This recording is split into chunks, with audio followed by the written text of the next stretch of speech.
रामपुर की मिट्टी और शर्मा परिवार। शर्मा परिवार का परिचय। शर्मा परिवार में कुल 5 सदस्य थे। परिवार के मुखिया थे पंडित हरिशंकर शर्मा। उम्र लगभग 60 वर्ष, सफेद धोती कुर्ता, माथे पर चंदन का तिलक और आंखों में गहरी शांति। वे रामपुर के सरकारी स्कूल में हिंदी के अध्यापक रह चुके थे और अब सेवानिवृत्त जीवन जी रहे थे।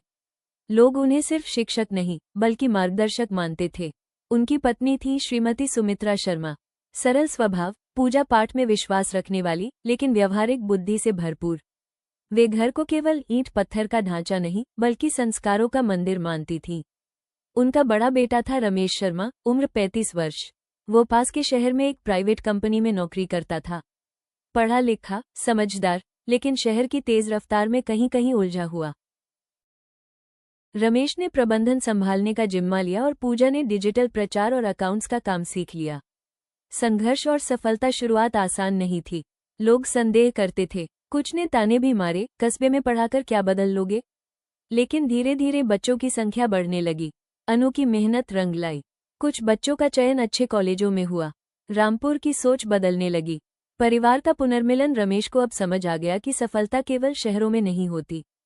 पूजा भी कस्बे की सादगी को अपनाने लगी। सुमित्रा देवी की आंखों में संतोष था। हरिशंकर शर्मा को गर्व था कि उनका परिवार सिर्फ अपने लिए नहीं बल्कि समाज के लिए जी रहा है। कहानी का संदेश। आज शर्मा परिवार रामपुर की पहचान बन चुका था। उनका घर केवल एक परिवार का घर नहीं बल्कि आशा और प्रेरणा का केंद्र बन गया था। रामपुर अब भी शांत था, लेकिन उस शांति में अब प्रगति की आवाज शामिल हो चुकी थी। और इस सब के केंद्र में था संस्कार, एकता और बदलाव में विश्वास रखने वाला शर्मा परिवार। हरिशंकर शर्मा रोज सुबह पीपल के नीचे बैठकर अखबार पढ़ते। वहीं गांव के कुछ बुजुर्ग भी आ जाते। देश दुनिया की बातें होती, राजनीति पर बहस होती, लेकिन अंत में चर्चा हमेशा गांव की भलाई पर आकर रुकती। सुमित्रा देवी रसोई में व्यस्त रहती। उनका मानना था कि अच्छा भोजन केवल पेट नहीं, मन भी भरता है। वे हर त्योहार पूरे विधि विधान से मनाती। अनु कॉलेज जाती और लौटकर बच्चों को पढ़ाने में लग जाती।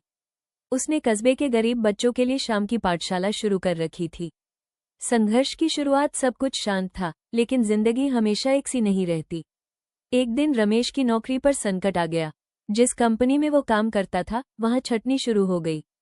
रमेश भी उसकी चपेट में आ गया। जब ये खबर उसने घर पर बताई तो घर में कुछ देर सन्नाटा छा गया।